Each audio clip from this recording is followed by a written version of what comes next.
Hello बच्चों, स्वागत है एक बार फिर से आप सभी का आपके new YouTube channel best with Bryce in teaching में। जैसा कि हमने आपको बताया था कि आपको हमेशा कुछ न कुछ एक नई चीज़ों के बारे में बताया करेंगे, एक नए तरीके से, एक नई सोच। आपको टेंशन होगा कि कैसे रिएक्शंस होते हैं, कैसे नहीं होते हैं, हम इन सब चीज़ों को कैसे समझेंगे, कितने टाइप के रिएक्शंस होते हैं। आज आपकी सारी गलतियां, आपके सारे जो कंफ्यूजन्स हैं, उनकी जो बत्तियां हैं वो गायब हो जाएंगी। तो स्वागत है आपको आपके एक नए और सबसे बेहतरीन तरीके से प्रोवाइड करने वाले विपिन सर के साथ। चलिए आज स्टार्ट करते हैं चैप्टर 3 क्लास 10 महाराष्ट्र में केमिकल रिएक्शंस के बारे में हम आज जानेंगे। इसमें देखते हैं सबसे पहले कि अभी आपको इसमें से देखना क्या क्या चीजें हैं, पढ़ना क्या क्या चीजें हैं, तो आप इसमें से आइडेंटिफाई कर सकते हैं। ठीक है, देखिए एजेंडा क्या है हमारा। सबसे पहला एजेंडा है introduction, second is chemical reaction, rule of writing chemical reaction, balancing chemical equation, type of chemical reactions. ये सारी की सारी चीजें आपको पढ़नी है। अभी इसमें से कुछ बेसिक चीजें होती हैं जो कि आपको फ्यूचर में चल के बहुत ही बेनिफिशियल तरीके से काम आती हैं। देखिए अभी कैसा है कि आपको मालूम होगा कि हमें बायोलॉजी पढ़ना है, जियोलॉजी पढ़ना है, इन सब चीजों में भी आप केमिकल्स रिएक्शंस पढ़ते हो, उनके बीच में भी क्या क्या होता रहता है, कैसे होता है, क्या नहीं है, तो इन सब चीजों के बारे में आपको आज हम पढ़ाएंगे। कोई भी दिक्कत हो, कोई भी परेशानी हो, आप हमें कांटेक्ट कर सकते हैं। इंट्रोडक्शन, अब देखिए इंट्रोडक्शन क्या है। दो चीजों को आप एक साथ लीजिए, कोई भी दो चीजें, जैसे कि आपने सपोज कि एक आपने वाटर लिया है, एक आपने शुगर लिया है, उसको मिक्स करिए, उसको हल्का सा हीट प्रोवाइड करिए या फिर आप उसको हल्का सा प्रेशराइज करके उसको शेक करिए, तो एक नया प्रोडक्ट आपका बन जाता है। अभी रिएक्टेंट में आपने अलग से चीज ली है, प्रोडक्ट आपका अलग से चीज बन रही है। इन सब चीजों के बारे में आपको पढ़ना है। यहाँ पे हम पढ़ेंगे how to react and formation of new product by reactant and by using which method it will react. अभी इसमें कंडीशंस यही है कि कैसे आप रिएक्शन करवाओगे, कैसे नए प्रोडक्ट्स, मेथड कौन कौन सा आप करेगा, ये आपका इंट्रोडक्शन है। बहुत ही सिंपल तरीके से आप पढ़ेंगे। जैसे आप जानते हैं हम तो अभी अपनी हमारी टीम में हम अकेले ही हैं। ठीक है, अभी देखिए आपके बुक में एक क्वेश्चंस लिखा रहता है सबसे ऊपर, वो बुक का जब चेक करेंगे आप तो उसमें आपको बहुत अच्छे से समझना है कंडीशंस क्या है। What are the type of molecules of element and compound, कितने टाइप के मॉलिक्यूल्स होते हैं, नॉर्मली एलिमेंट्स कितने हैं आपको मालूम है ना, मेटल, नॉन मेटल एंड मेटलाइट, सही बात है। अब इसमें molecules of elements and compound की बात हो रही है। ठीक है, अब हो सकता है कि डबल कार्बन हो, ट्रिपल कार्बन हो, ठीक है, ऐसी चीजें हम लोग चेक करते हैं, या फिर H2SO4 हो, HCl हो, H2O हो, ऐसी कंडीशन देखे करते हैं। अब इसमें हम लोग जब देखते हैं तो इसका आंसर आपका आता है मोनोएटॉमिक, मतलब सिंगल एटॉम, फिर डाई एटॉम, ट्राई एटॉम, फिर टेट्रा, चार एटम या उससे ज्यादा। मोनो का मतलब एक होता है, डाई का मतलब दो, ट्राई का मतलब तीन, टेट्रा का मतलब चार, पॉली का मतलब बहुत सारा। Monoatomic, diatomic, triatomic, tetratomic. ठीक है, चलो इसके पहले वाले चैप्टर में आपने सुना था कि वैलेंस और वैलेंसी के बीच में थोड़ा सा फर्क होता है। ठीक है, अभी यहाँ पे भी आपको पूछा गया है कि what is mean by valency of the element. आपको याद होगा कि वैलेंस का मतलब होता क्या है। वैलेंस मतलब जो आउटर सेल्स में इलेक्ट्रॉन्स प्रेजेंट हो, क्या हो, इलेक्ट्रॉन प्रेजेंट हो, उसको हम लोग वैलेंसी के नाम से जानते हैं। ठीक है, अभी आगे चलते हैं। देखिए अभी कैसा है कि केमिकल्स रिएक्शंस होते कैसे हैं? इसके लिए सबसे अच्छा तरीका है कि कुछ कंडीशंस मैंने बताई हैं आपको। पहला है इवोल्यूशन ऑफ गैस, जैसे कि आप पानी गर्म करते हो, वो किसमें चेंज हो गया, गैस में। ठीक है, ऐसी कंडीशंस मैंने आपको बताया है। सेकेंड है फॉर्मेशन ऑफ प्रेसिपिटेशंस, क्या है, फॉर्मेशन ऑफ प्रेसिपिटेशंस। मतलब कि जब हम कुछ चीजें मिलाते हैं, जब NaOH को आप वाटर में मिलाओगे कुछ समय बाद या एक दिन बाद आप चेक करोगे तो नीचे आपको वापस से वो सॉलिड धीरे धीरे दिखना स्टार्ट हो जाएगा। थर्ड है चेंज इन कलर। अभी कुछ चीजें हम मिलाते हैं तो उसमें कलर्स का चेंजेस आता है, ठीक है। अभी जैसे आप क्या करो कि कलर्स के बेसिस पे ही ले लो कि अगर आपको ग्रीन कलर बनाना है तो आप क्या करोगे, सबसे पहले ब्लू कलर लोगे, फिर आप उसके बाद येलो कलर उसमें मिक्स करोगे, थोड़ा उसको सेक करो, आपको मिलेगा ग्रीन कलर, ठीक है। Change in temperature. अब जैसे मैंने आपको बताया, पानी आप एकदम नॉर्मल लीजिए, ठंडा कोल्डेड वाटर लीजिए, उसमें NaOH को डालिए। NaOH मतलब कास्टिक सोडा के नाम से भी जानते हैं, सोडियम हाइड्रोक्साइड है, आपके लैब में मिल ही जाएगा, उसको डालिए। आपके पानी धीरे धीरे गर्म होने लगेगी। अभी पानी तो हम लोगों ने कभी गर्म की नहीं है, हम लोगों ने कोल्डेड वाटर लिया था, बट NaOH की वजह से वो गर्म हो। Change in states. अब देखिए चेंज इन स्टेट का मतलब क्या हुआ कि आपने पानी लिया था, सबसे पहले आपने बर्फ लिया, उसको गर्म किया,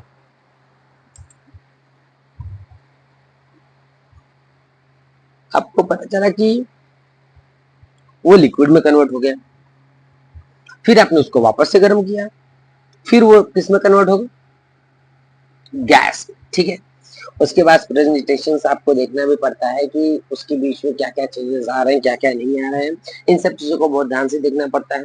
आपको एक लैब का जो हम लोग लैब में अप्लाई करते हैं वो भी एक बार करके जरूर वीडियो दिखाऊंगा मैं। देखिए टाइप ऑफ रिएक्शंस कौन कौन से होते हैं। अभी यूजुअली हमारे पास अभी फिलहाल में 5 टाइप्स है। तो सबसे पहला टाइप है सिंथेटिक रिएक्शन, सेकेंड है डिकम्पोजिशन, थर्ड है सिंगल डिस्प्लेसमेंट, फोर्थ है डबल डिस्प्लेसमेंट एंड फाइव है कंबस्टन रिएक्शंस। अभी देखिए इसके बारे में आप ऐसे तो समझ नहीं सकते, इसके लिए मैंने इसका सबसे अच्छा तरीका इस्तेमाल किया है कि आपको समझना कैसे है। अब देखिए मेथड ऑफ रिएक्शंस मैंने लिखे हैं। सिंथेटिक का मतलब होता है किसी ए को लीजिए, एक सब्सटेंस को लीजिए, फिर बी को लीजिए और उन दोनों को मिला दीजिए, ठीक है। उसके बाद डिकम्पोज मतलब जो ए बी था उसको आपने क्या किया, अलग कर दिया। सिंगल डिस्प्लेसमेंट का मतलब होता है कि जो ए बी था मैंने उसके साथ किसी तीसरे वाले एक एलिमेंट को लगाया या फिर किसी एक तीसरे सब्सटेंस को लगाया, तो क्या होगा कि ए सी के साथ रिएक्ट हो जाएगा और बी को अलग कर देगा। फिर उसके बाद होता है डबल डिस्प्लेसमेंट। अब देखिए डबल डिस्प्लेसमेंट बहुत इजी है। सिंगल डिस्प्लेसमेंट का मतलब, अब देखिए रिप्लेसमेंट का मतलब तो आप जानते ही हैं, रिप्लेस करना किसी एक चीज से दूसरे, सिंगल का मतलब किसी एक चीज से रिप्लेस करो, डबल का मतलब कि दोनों के दोनों चीजें अलग अलग हो जाएंगी, ठीक है। अब देखिए इसमें रॉन्ग मेथड एक होता है जो कि मैं आपको बता देना चाहता हूँ।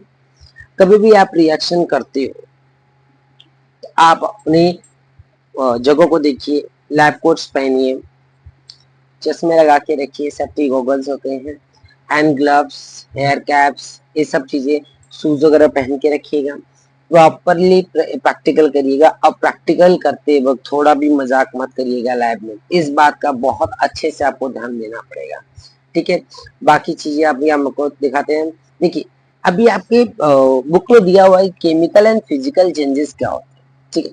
केमिकल चेंजेस का मतलब ऐसा होता है कि हम जब केमिकली चेंजेस उसमें लाते हैं और उसको रिटर्न एक पुरानी वाली स्थिति में नहीं ला पाते हैं। कुछ कंडीशंस ऐसी होती हैं जो पुरानी आ जाती हैं बट एक नया फॉर्मेशन बनता है, एक दूसरी चीज बन जाती है। और फिजिकल का मतलब क्या होता है कि आप चेंजेस तो ला रहे हो बट चीजें वही हैं, ठीक है। जैसे कि अभी यहाँ पे आपको देखने को मिल रहा है कि मैंने केमिकल्स के बारे में बताया कि केमिकल्स कैसा होगा, और उसके बाद अभी देखिए ये कंडीशंस के बारे में बात कर रहा हूँ, ठीक है। अब ये कंडीशंस कैसा रहेगा आपको, ये कंडीशंस कैसा है, वुड लॉक। अभी ये क्या है, लकड़ी है, फिर मैंने क्या किया, उस पे आग लगाया, आफ्टर सम टाइम्स ये क्या बन जाता है, एक राख बन जाता है। अब इस राख को वापस से तो मैं लकड़ी बना नहीं सकता, ये क्योंकि ये केमिकल चेंजेस है, हीटनेस ने प्रोवाइड इसमें किया गया है। कुछ चीजें होती हैं जो कि हम लोग को ध्यान देना पड़ता है केमिकल और फिजिकल के लिए, वो एकदम बेसिकली चीजें हैं। इसके बाद वाले जब मैं आपको लेक्चर लूंगा उसमें आपको बहुत अच्छे से समझा दूंगा कि उसमें चेंजेस क्या क्या देखने पड़ते हैं। फिलहाल में बहुत सिंपली तरीके से चल रहे हैं। अभी देखिए लेमन्स है, मैंने उसको काट दिया, उसको मैंने बहुत छोटे छोटे स्लाइड्स कर दिए, लेकिन लेमन्स तो लेमन्स ही है ना, इसमें से कुछ चेंजेस नहीं आए हैं। सिर्फ ये हुआ है कि उनके साइज चेंज हुए हैं। क्या चेंज हुआ है? साइज। ठीक है, आगे चलते हैं। यहाँ पे देखिए यही आपके बुक में लिखा हुआ है कि फिजिकल चेंजेस होगा कि केमिकल चेंजेस होगा।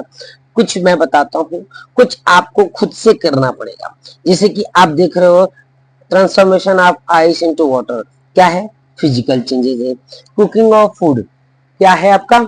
केमिकल चेंजेस है। Ripening of fruit, ripening of fruit मतलब क्या होता है? रिपनिंग ऑफ फ्रूट को अगर आप चेक करोगे तो किस में आएगा? मिल्क टर्न इनटू कर्ड, ये किस में आएगा? Evaporation of water. देखिए इवोपरेशन ऑफ वाटर के बारे में आपने खुद से पढ़ लिया है, ठीक है। अभी अभी जस्ट आपने स्टार्टिंग उसी से किया था, क्योंकि आपने transformation of ice into water किया है, और यहाँ पे क्या है? वाटर से गैस में कन्वर्ट हो रहा है। देखिए अभी मैं आपको सिंपली बता देता हूँ। Ripening of fruit, ripening of fruits क्या है? केमिकल चेंजेस है, क्योंकि आप उसका पूरे का पूरे जूस बना दोगे तो वापस से उसको मेन कंडीशंस में लाना पॉसिबल नहीं है। मिल्क टर्न इनटू कर्ड, ये क्या है? केमिकल चेंजेस में आएगा। इवापोरेशन ऑफ वाटर, ये क्या है? आपको फिजिकल चेंजेस में आएगा। इसमें कुछ चीजें मैंने आपको बताई हैं। अभी देखिए digestion of food in stomach, अभी ये क्या है आपका? केमिकल चेंजेस में आएगा, ये कोई फिजिकल की कंडीशन में नहीं आ सकता। अभी इतना तो ठीक है। लास्ट के जो तीनों मैंने बताया है, size reduction of naphthalene balls, standing of सबात और कपड़ा tiles by lemon juice, breaking of a glass, objecting on a fall from a height, ये तीनों के बारे में आप सर्च करोगे और आप मुझे बताएंगे, ठीक है। अभी मैं आपको लेके चलता हूँ केमिकल रिएक्शंस पे। रिएक्शंस कैसे कैसे होते हैं, क्या होते हैं, वो ध्यान देना है। देखिए यहाँ पे कंडीशन आपको देखने को मिलेगा कि यहाँ पे जेडन आपको दिख रहा है, रिएक्शंस में क्या हो रहा है? जेडन दिख रहा है। यही जेडन ने क्या किया? ये सीयू के साथ रिप्लेस हुआ है, इसके साथ रिप्लेस हुआ। यहाँ पे आपको देखने को मिलेगा जेडन प्लस सीयू।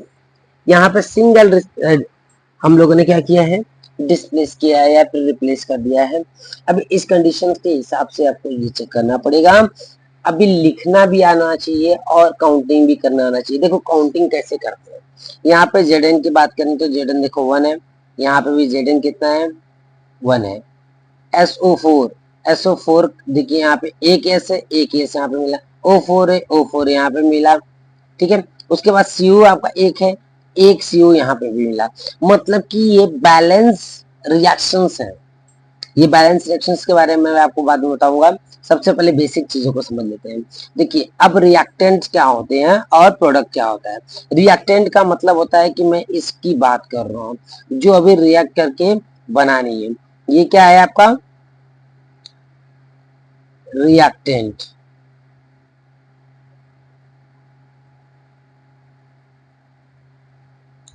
रिएक्टेंट है, ठीक है। अब ये रिएक्टेंट है, ये क्या आपका बनेगा? ZnSO4 और CuSO4 को हम लोग क्या बोलेंगे? इसको बोलेंगे प्रोडक्ट। प्रोडक्ट है ये, ओके। अभी इसके बारे में कुछ कंडीशन सीख लेते हैं। देखिए अभी आपने ऊपर देखा कि रिएक्टेंट्स कहाँ है? लेफ्ट साइड में है, बराबर। प्रोडक्ट्स कहाँ है? राइट साइड में है। आपको बीच में एक एरो दिखा रहा है कि जब भी हम लोग रिएक्टेंट को लेते हैं एक एरो दिखाया जाता है। उस एरो के हिसाब का मतलब होता है कि हमारा रिएक्शंस किस डायरेक्शन में काम कर रहा है, ठीक है। उसके बाद आता है कि हमारे जो स्टेट्स हैं उनको हम अलग अलग तरीकों से देखते हैं। जब भी आपके रिएक्शंस होते हैं, जो भी रिएक्शन आपका दिए रहेंगे, यहाँ पे ऐसा करके लिखा रहता है ZnS, ऐसा करके दिया रहता है। मैं आपको वापस से दिखा देता हूँ। अभी देखो यहाँ पे Zn है ना, S लिखा रहेगा ऐसे ब्रैकेट में। इसका मतलब क्या होता है, इसका सिंपल सा मतलब है कि एस हमारा कैसा होता है, सॉलिड है। जिंक वहां पे हम लोगों ने जो भी यूज किया वो सॉलिड था। अगर लिक्विड रहेगा तो एल लिखा रहेगा, गैस रहेगा तो गैस रहेगा, ठीक है। कभी कभी आपको एक्वस कंडीशंस में लिया जाता है।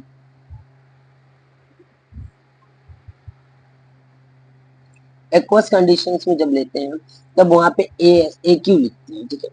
वो चीजें ठीक है, ये सबसे कॉमन चीजें है। इसको अगर आप अच्छे से समझ लोगे आपको कोई भी दिक्कत केमिस्ट्री में कभी नहीं आएगी, ठीक है। ये हमारी गारंटी है, लिख के देता हूं मैं, आपकी सारी प्रॉब्लम सॉल्व हो जाएंगी, पूरी की पूरी तरीके से सॉल्व हो जाएंगी, अच्छे मार्क्स लाओगे रिएक्शन की बेसिस पे, केमिस्ट्री छोड़ोगे नहीं तुम। अभी देखो इसके बाद, in the reaction we also watch ions like cation. अब देखिए कभी भी हम लोग चीजें देखते हैं, अगर दो चीजों को मिलाना रहता है एक दूसरे से अपोजिट हो जाती होना चाहिए। मतलब यहाँ पे कटायंस होता है और एक अनायंस होता है। कटायंस का मतलब होता है प्लस चार्ज, अनायंस का मतलब होता है माइनस चार्ज, ठीक है। अब आप सोचोगे कि सर ये याद कैसे किया जाए, तो वो आपको लिखा हुआ मिल जाएगा, उसकी कोई टेंशन नहीं। अब देखिए यहाँ पे कुछ और condition, if arrows are towards upper means gas are evaporating. मतलब कि आपको ऐसे दिखाया जाएगा, देखो मैं दिखा रहा हूँ आपको बना के, ऐसे अगर दिखाया गया किसी भी चीज के ऊपर तो वो गैस बन के निकल रहा है। उसकी ठीक opposite side, if arrows are towards lower means solid is not able to dissolve or precipitations are formed like NOH। अभी ये चीजों में कॉमनली ये है कि यहाँ पे उड़ रहा था, अब यहाँ पे मैंने क्या किया, यही एरो को उल्टा कर दिया। मतलब कि कोई भी चीज अगर सॉलिड रहेगी, गैस आपको मालूम है कि उड़ता ही है, जमीन पे रहता नहीं है जल्दी, सनी की जमीन पे नहीं रहता, लेकिन सॉलिड कभी भी उड़ नहीं सकता जल्दी ज्यादा टाइम तक के लिए, आता घूम फिर के धरती पे ही है। वही ग्रेविटेशनल फोर्स की बात आ जाती है। फिर उसके बाद आता है triangle shape about he's to be given from outside. अभी देखो ऐसे ट्रायंगल शेप दिखाए जाते हैं, ऐसे दिखाया जाएगा और ऐसे एरो रहता है। ऐसे एरो का मतलब मैंने आपको यहाँ पे बता दिया है कि हम लोग चेक करते हैं कि रिएक्शंस किस साइड में जा रहे हैं, जिस साइड में जा रहे हैं उस साइड में जा रहे हैं, लेकिन यहाँ पे आप उसको हीट प्रोवाइड कर रहे हो, ठीक है। थर्ड क्या है, sorry, it is necessary to fulfill certain condition like specific temperature, pressure, catalyst, etc. to bring about some reaction।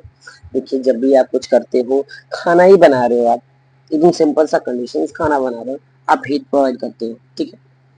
या फिर गैस इसके बेसिस पे जो कुकर में आप दाल रख रहे हो प्रेशर के बेसिस पे हो रहा है, कैटलिस्ट इस्तेमाल कर रहे हो, कैटलिस्ट का ये कंडीशन होता है कि वो रिएक्शंस को फुलफिल करवाता है बट खुद उसमें इन्वॉल्व नहीं होता है। ये कैटलिस्ट का सबसे बड़ी गुड पॉइंट है। अब उसके आगे देखिए, these condition are indicated below और above the arrow the direction of the reactions. अभी कंडीशन कहने का मतलब क्या है कि इतनी जो चीजें मैंने आपको बताई हैं उन चीजों के ऊपर ध्यान दीजिए, पूरा का पूरा एक चैप्टर इसी के ऊपर है। ये चीजें अगर आपने पढ़ ली, ये अगर आपने पढ़ लिए ना, तो इतना मान के चलो कि आपकी 90% प्रॉब्लम सॉल्व हो जाएंगे।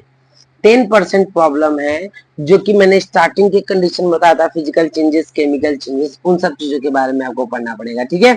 आगे चलते हैं बेटा। अभी देखो यहाँ पे आपको मैंने दिखाया है sodium chloride, sodium nitride and sodium chloride precipitation. अभी देखिए सोडियम क्लोराइड को हम लोगों ने सिल्वर नाइट्रेट में डाला है, ठीक है।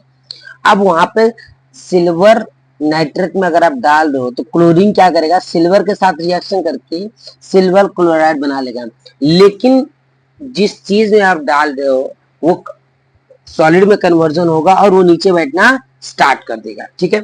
ये चीजों के बारे में आपका एक छोटा सा प्रैक्टिकल में बता रहा हूँ। देखिए एपरेटस हमेशा ध्यान देना पड़ता है, हम लोग को क्या क्या लेना है, टेस्ट ट्यूब लेना है, कोनिकल फ्लास्क लेना है और बैलेंस लेना है। बैलेंस तो आपको पता ही होगा। केमिकल्स में आपको क्या करेंगे, सोडियम क्लोराइड, सिल्वर नाइट्रेट। अब सिल्वर नाइट्रेट और सोडियम क्लोराइड को ले लीजिए। अब कभी भी आप काम करते हो एक बात का हमेशा ध्यान देना कि लैब में अगर आप जाते हो तो लैब बुक होनी चाहिए, आपके उसी प्रोसीजर के हिसाब से काम करना है, ठीक है। अभी देखिए हमने क्या किया है, कंडीशंस बता रहा हूँ मैं। Take sodium chloride solution in a conical flask and silver nitrate solution in a test tube. Sodium chloride कहाँ लेना है आपको, ठीक है, सोडियम क्लोराइड आपने कोनिकल फ्लास्क में लिया, सिल्वर नाइट्रेट आपने टेस्ट ट्यूब में लिया। यहाँ पे मैंने आपको यहाँ पे दिखाया हुआ है सोडियम क्लोराइड हुआ और ये सिल्वर नाइट्रेट हुआ, ये कंडीशंस में भी अप्लाई कर सकते हो आप। फिर उसके बाद tie a thread to the test tube and insert it carefully into the conical flask. Make the conical flask airtight by fitting a rubber cork. कैसा होता है कि आप हाथ से भी डाल सकते हो, या दूसरी चीज होती है कि एक टेस्ट ट्यूब होल्डर होता है, उसमें आप उसको एडजस्ट करके उसके हिसाब से डालेंगे। इफ इन केस कुछ दिक्कत होती है तो आपके हाथ को प्रॉब्लम नहीं होगी, लेकिन जब आप मिक्स कर रहे हो तो बहुत ही प्रॉपर तरीके से मिक्स करना होगा। Weigh the conical flask with the help of the balance के बेसिस पे आप उसको वेट करिए। Now till the conical flask are mix the solution present in a rest test tube with solution in a conical flask.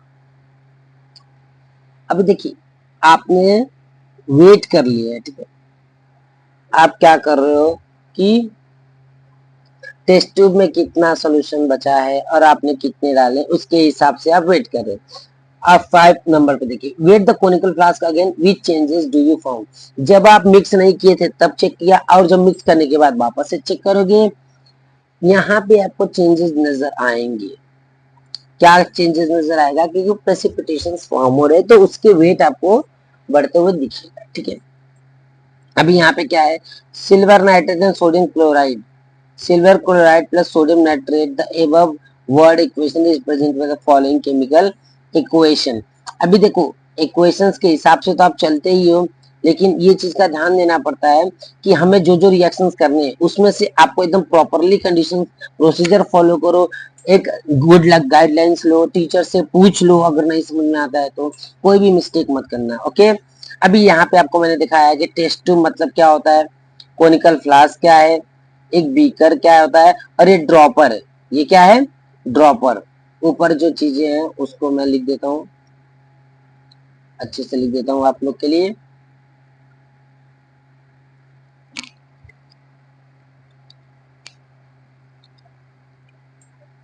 क्या है,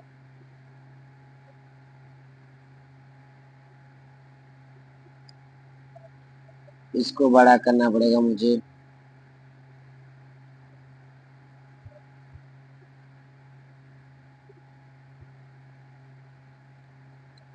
क्या है आपका, ड्रॉपर है, ठीक है। टेस्ट ट्यूब हो गया, कॉनिकल फ्लास्क हो गया, बीकर हो गया। बेटा इतना आप समझ के चलिए, इसके आगे की चीज मैं आपको आगे वाली कंडीशंस में जरूर वापस से बताऊंगा, लेकिन बस एक बात का ध्यान रखना कि इतनी चीजें आपको आनी चाहिए, तभी आगे जो बैलेंसिंग एंड और बताऊंगा मैं आपको, वो आपको बहुत इजी पड़ेगा। उम्मीद करता हूँ आप लोगों ने समझा है, नहीं समझा होगा तो एक बार वापस से देख लीजिए। कोई भी दिक्कत हो, कोई भी प्रॉब्लम हो, you can contact me by the Facebook, by the Insta, by the WhatsApp, by the YouTube, by the Telegram and even by the LinkedIn। हर चीजों पे मैं आपके लिए प्रेजेंट हूँ।